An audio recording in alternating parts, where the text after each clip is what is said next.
네, 오늘 본문은 야곱이 세겜 땅을 떠나서 베델로 올라가는 내용입니다. 밧단 아람에서 가나안 땅 세겜에 정착을 했죠. 야곱 가족이 얼마간은 평안하게 지냈습니다. 그러다가 굉장히 어려움을 만나죠. 디나가 그 땅 추장에 의해서 욕을 보이는 사건이 일어납니다. 이 디나의 오빠들이 굉장히 크게 분노하고 그 땅 한복판에서 사륙을 자행하죠. 야곱은 이것 때문에 굉장히 두려워합니다. 아들들이 큰 사고를 쳤으니까 또 주변 족속들이 연합해서 날 치면 어떡하나. 야곱은 굉장히 두려움이 많은 사람입니다. 굉장히 소심하고요. 어떻게 보면은 왜 저럴까 싶을 정도로 두려움에 휩싸여 사는 사람입니다. 그런데 그런 일을 만났으니까 얼마나 더 크게 두려워했을까. 그때 하나님께서 야곱을 찾아오셔서 말씀해 주시죠. 베델로 가라. 야곱에게 그런 말씀을 주신 것은 두려워하지 말고 내가 너와 만났던 그 베델로 가서 다시 시작해보자. 처음부터 다시 시작하자. 이 말씀을 야곱에게 준 것입니다. 3절 말씀인데요. 야곱은 이 말씀에 순종을 하죠. 우리가 일어나 베델로 올라가자. 내 환난 날에 내게 응답하시며 내가 가는 길에 나와 함께 하신 하나님께 내가 거기서 제단을 쌓으려 하노라 하매. 사실 야곱은 꾀가 굉장히 많은 사람입니다. 인간적인, 어떻게 보면 너무 지극히 인간적인. 그래서 신자로서 우리가 야곱한테 배울 것은 별로 없는 것 같아요. 근데 오늘 본문에서만큼은 우리가 야곱의 이런 모습을 철저히 배워야 하는데 결단이죠. 하나님이 그 말씀을 주셨을 때 야곱이 원래는 우유부단한 성격인데 웬일인지 여기에서는 바로 결단을 하고 그 말씀에 순종합니다. 누가 저에게 신앙이 무엇입니까? 라고 묻는다면 저는 주저하지 않고 결단이라고 얘기합니다. 결단. 믿음은 결단이죠. 내가 믿기로 결정을 하는 겁니다. 내가 주체로서 믿음을 가지기로 마음을 갖는 거죠. 사랑도 많은 사람들이 크게 오해를 하는데 감정적인 면을 많이 부각하더라고요.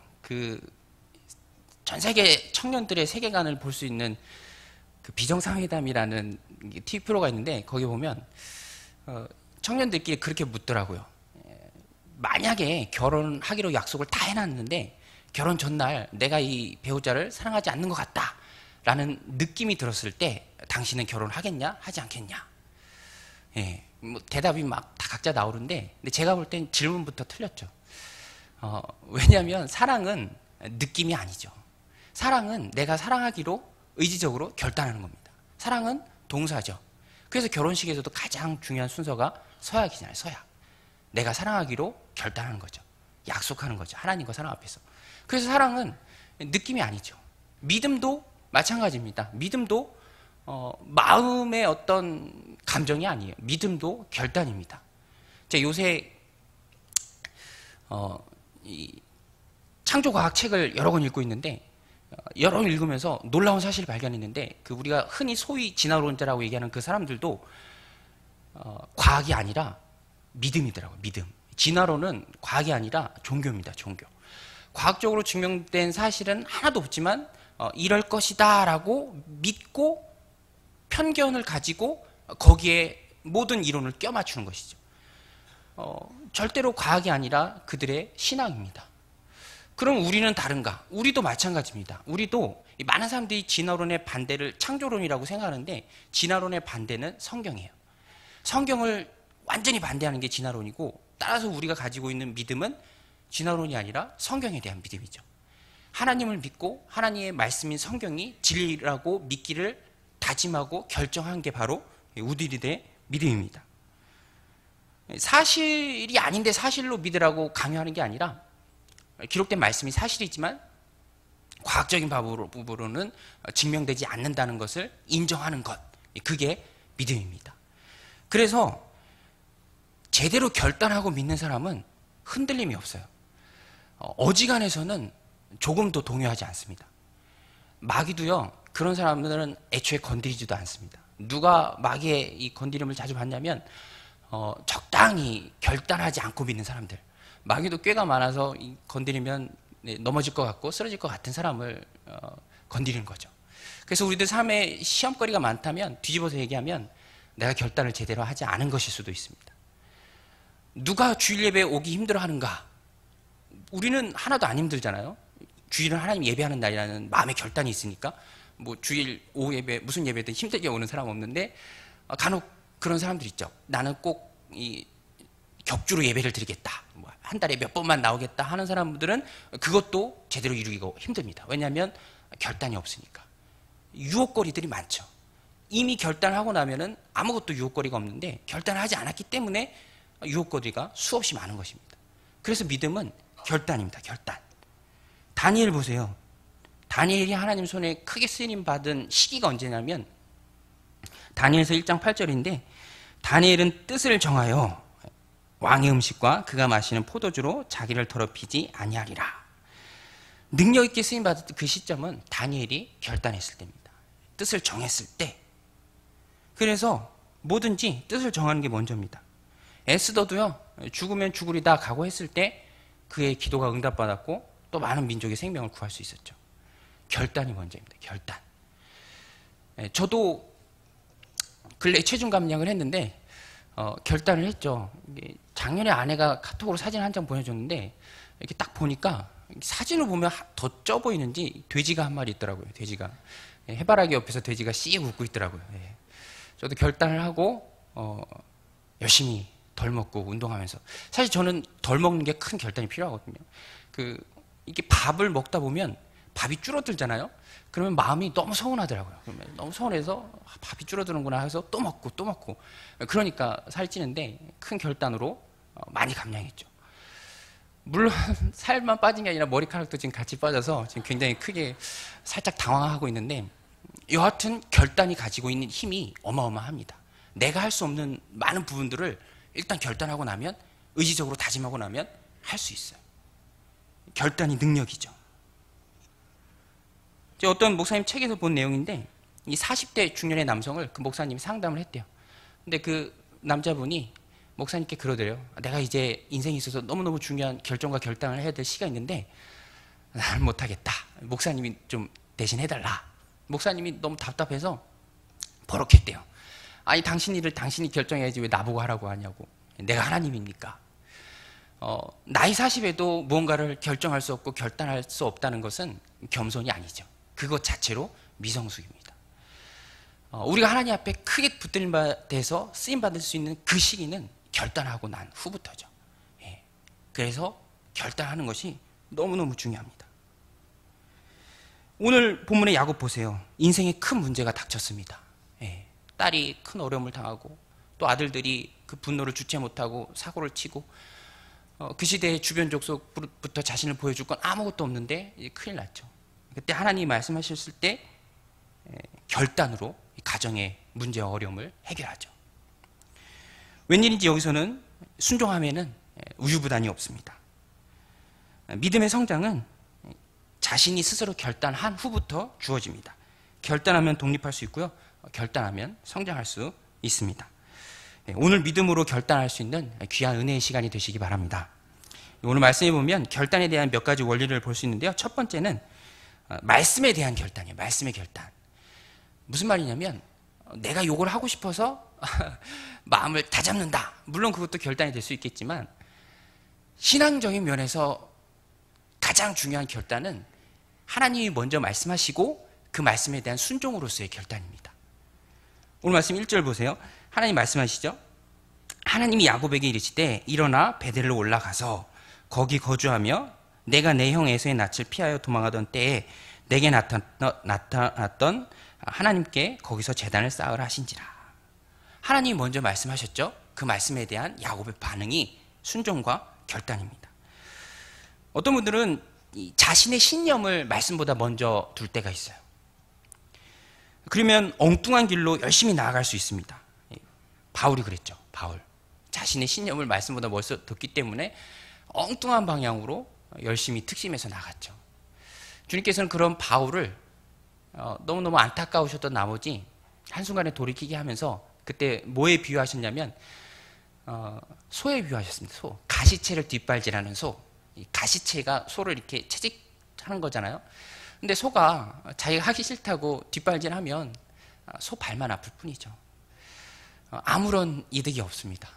오늘 우리도 어떤 내 신념을 하나님 말씀보다 앞세우고 그것을 옳다라고, 그건 신념이 아니라 고집이죠. 고집. 아집이고 고집입니다. 그러면 결국에는 자기만 손해보는 거죠. 우리의 결단은 항상 하나님의 말씀이 되어야 합니다. 그래서 내 생각과 내 해석과 내 신념들 일단 다 내려놓아야죠. 그리고 하나님의 말씀이 먼저입니다.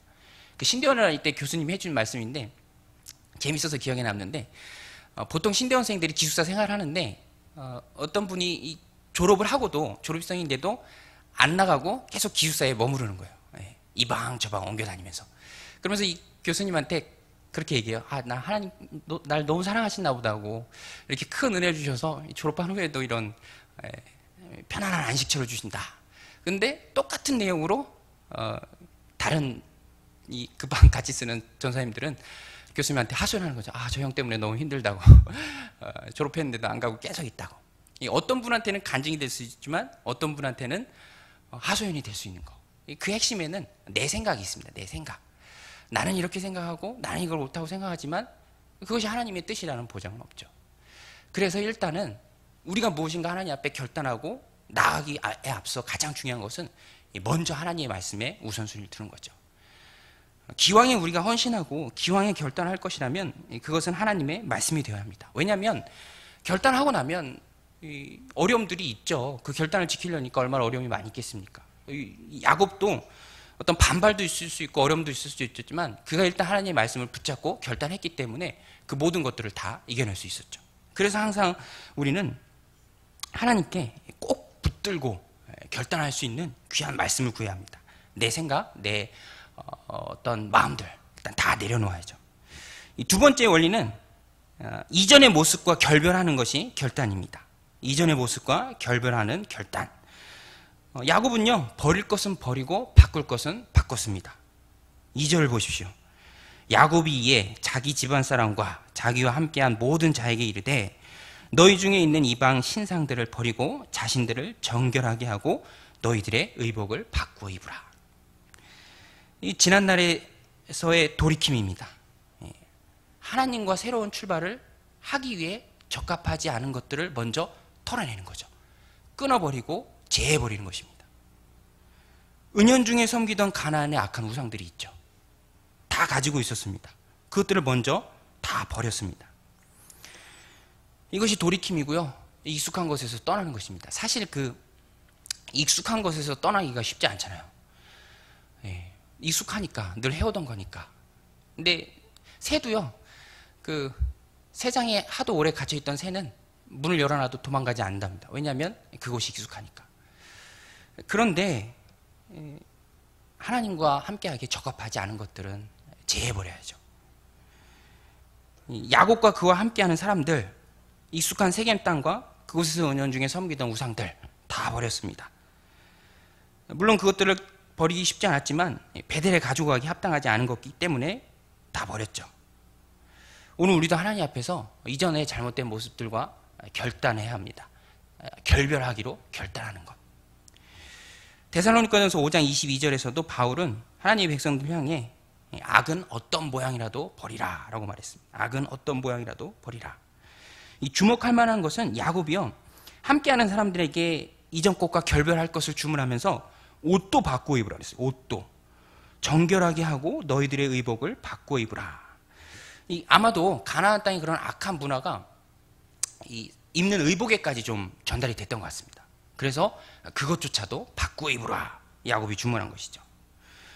그렇죠. 베델에서는 입을 수 없는 이 세겜의 옷 다 벗어버려야 합니다. 바꿔야 되죠. 이 옷이 주는 메시지가 얼마나 큽니까? 저도 그 교육전도사 때 그 양복이 한 벌 입었을 때가 있었는데, 어느 날 주일날 아침에 이렇게 새벽에 눈을 딱 깼는데 일부 예배 가야 하는데 식은땀이 주르르 흐른 거예요. 생각나는 게 맡겨놓은 양복 바지를 안 찾았던 겁니다. 한 벌이 있는데 옷도 없는데. 그래서 그 색깔이 비슷한 까만 추리닝 입고 일부 예배를 갔죠. 추리닝 입고 교회 나온, 주일날 교회 나온 전도사, 많은 눈총을 받았습니다. 우리가 그렇죠. 하나님 나라에서 새로운 생활은 그 결단은 공항에 검색대와 같습니다. 공항 검색대. 가지고 들어갈 수 있는 물건이 있고요. 절대 가지고 들어갈 수 없는 물건이 있습니다. 요새 에볼라 심해서 에볼라 가지고 우리나라 들어오면 안 되잖아요.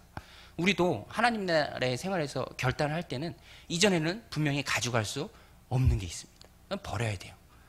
오늘 야곱은 그것들을 다 묻어버렸습니다. 4절에 보십시오. 그들이 자기 손에 있는 모든 이방 신산들과 자기 귀에 있는 귀고리들을 야곱에게 주는지라. 야곱이 그것들을 세겜 근처 상수리 나무 아래 묻고. 어울리지 않는 것, 가져갈 수 없는 것 다 버려야 합니다. 하나님 나라에 대한 집중은 뒤집어서 얘기하면 현재 가지고 있는 것들에 대한 포기죠. 가져갈 수 없는 것, 버리는 것. 그래도 가지고 가겠다고 우기면, 그래도 이걸 가지고 공항 검색대를 통과하겠다고 우기면 많은 사람들이 힘들어집니다. 그 전에 그 아시는 분이 딸이 어렸을 때 병아리를 한 마리 사왔대요. 병아리. 근데 학교 앞에서 예전에는 200원, 300원에 병아리 팔았거든요. 삐약삐약 거리는 거. 애들이 재밌어 사오는데 이게 보통은 일주일이면 그냥 다 죽어요.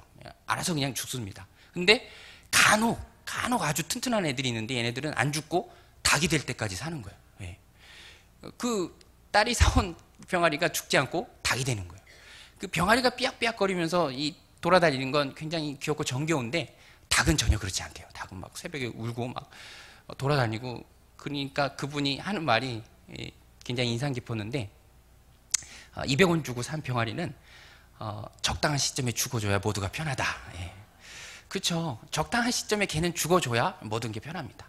오늘 우리가 신앙생활 하면서도 힘든 이유가 뭐냐면 하나님 나라에 들어왔는데 가지고 들어와서는 안 된 것을 끼얹고 가지고 들어오니까 힘든 거예요. 나만 힘들면 되는데 주변 사람도 힘들죠. 그 병아리가 닭이 돼서 켜가니까 얼마나 힘들겠습니까? 우리는 옛 자아를 이미 그리스도와 함께 십자가에 못 박은 자들이죠. 주 안에 다시 사는 자들이죠. 예전으로 돌아갈 수 없는 자들입니다. 세겜에서 즐거웠던 문화, 악한 것, 놀이문화, 내 안에 옛 자아 다 버려야 합니다. 그것이 바로 하나님 나라의 생활이죠. 그래서 이전 것과 결별하는 결단이 중요한 겁니다. 성경은 분명히 얘기합니다. 둘 다 섬길 수 없다. 야곱은 하나님 섬기기를 선택하고 결단했기에 이전의 것과 과감히 결별했습니다. 다 땅에다 묻었죠. 오늘 내가 버려야 할 것이 무엇입니까? 미련 없이 다 땅에 묻어두시기 바랍니다. 마지막 결단의 원리는 내가 결단하면 하나님이 날 위해 일하신다는 거예요. 내가 결단하면 하나님이 날 위해 일하신다. 야곱은요, 주변 족속들의 미움을 살까 굉장히 두려워했죠. 사면초가에 빠졌습니다. 노심초사 걱정하면서 벌벌 떨면서 살았어요. 그러나 하나님께서는 그가 결단했을 때 오히려 주변 족속들로 하여금 야곱을 두려워하게 하셨죠. 5절을 보십시오. 그들이 떠났으나 하나님이 그 사면 고울들로 크게 두려워하게 하셨으므로 야곱의 아들들을 추격하는 자가 없었더라. 꾀가 많은 야곱도 이번에는 머리 쓰지 않고 순종합니다. 순종했더니 하나님이 야곱을 위해 일하시죠. 야곱을 두려워하게 하셨습니다. 우리가 할 수 있는 일도 있지만 우리가 할 수 없는 일이 훨씬 많죠. 누가 사람의 마음을 바꿀 수 있겠습니까? 하나님 외에 사람의 마음을 바꿀 수 있는 분은 없으시죠. 우리가 세상을 살아가다 보면 야곱이 겪었던 일처럼 당황스러운 일들, 나를 두려움에 사로잡히게 하는 일들, 내 삶의 기반이 흔들리는 일들 많이 만납니다. 그때 우리가 잘 하는 실수가 그거예요. 내 힘 의지하는 거, 사람 의지하는 거. 옳지 않죠. 하나님 의지합니다. 저도 강일동 전세 사는데요. 제가 살았을 4년 전보다 지금 1억이 넘게 훨씬 올랐어요. 웃음만 나옵니다. 그냥 막 이 가격이 너무 오르니까 이 전세 계약 기간이 다 돼서 주인이 전화 오겠지 했는데 몸소 찾아오셔서 월세를 얘기하시더라고요. 월세. 나름 대비는 했는데 갑자기 월세를 얘기하니까 당황하는 거죠. 뭐 이리저리 사람 만나고 뭐 도움 청하고 근데 뭐 답이 없는데 결국에는 하나님이 해결해 주셨죠. 그분이 그럴 분은 아니에요. 제가 4년 동안 겪어본 분인데 혹시 저희 집주인 아시는 분 안 계시죠? 웬일인지 합리적인 가격으로 깎아주더라고요. 너무너무 감사했죠. 확실히 깨달았습니다. 내가 뭐 뛰어봐야 아무것도 안 되고 결국에는 하나님이 해결해 주셔야 된다. 그 애들이 보면 그래요. 애들이 뭐 걱정이 없어요. 애들한테 이사 가야 된다 그래도 너무 신나서 막 자기 이삿짐 다 싸서 빨리 가자고 며칠 못 기다리겠다고 빨리 가자고 그랬는데 그만큼 걱정이 없죠. 부모를 믿기 때문에 믿을 게 없어 보이지만 저를 참 잘 믿어요. 예. 네. 그러니까 어떻게 보면 어른들보다 더 믿음이 있죠. 예. 참 이상한 게 어른이 되면서 할 수 있는 것도 많아지고 가진 것도 많아지기 때문에 믿음이 더 좋아져야 되는데 오히려 믿음이 쪼그라드는 거죠. 제가 어느 순간 예전에 그 일에 돌 때인데 일에 대학 등록금을 걱정하는 제 모습을 발견했습니다. 야, 너무 한심하더라고요. 이 모든 근심 걱정의 원인 자기 힘이죠. 자기 힘. 자기가 하려고 하니까 걱정되는 거예요. 자기가 하려고 하니까 근심뿐이 없는 겁니다. 이제 자기가 힘이 좀 생기니까 뭘 해볼 요량으로 머리를 굴리는 거죠. 그러나 하나님이 해답입니다. 우리는 자꾸만 우리가 인색하니까 하나님도 인색하려니라는 생각에 뭔가 기도를 잘 못하는데, 하나님은 인간적인 표현을 빌리면 우리를 도와주고 싶어서 안달이 난 분입니다. 너무너무 도와주는 걸 기뻐하는 분이죠. 인간은 그렇지 않아요. 심지어는 부모도 그렇지 않습니다. 제가 지난주에 면을 굉장히 좋아하는데 라면 끓여 먹는데, 저희 둘째도 면 좋아하는데 슬금 와서 아빠 나도 줘 그러더라고요. 아빠 나도 줘. 제가 안 줬어요. 왜냐하면 저도 배가 고팠기 때문에 너 엄마한테 끓여달라고 해라.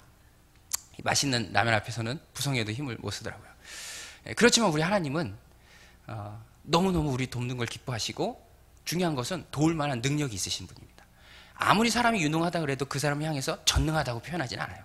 하지만 우린 늘 입술로 고백하잖아요. 전능하신 하나님, 모든 것이 가능하신 하나님. 기도하지 못하고 무거운 짐을 나 홀로 지고 가는 것 자체가 어리석은 것이죠. 오늘 우리가 야곱을 통해서 철저히 배워야 할 것은 그겁니다. 걱정하지 말고 결단하라. 오늘 말씀 제목이 걱정하지 말고 결단하라입니다. 우리가 결단하면 하나님이 일하십니다. 내 힘으로 하려면 하나님이 일하실 기회를 빼앗는 것밖에 안 되는 거예요.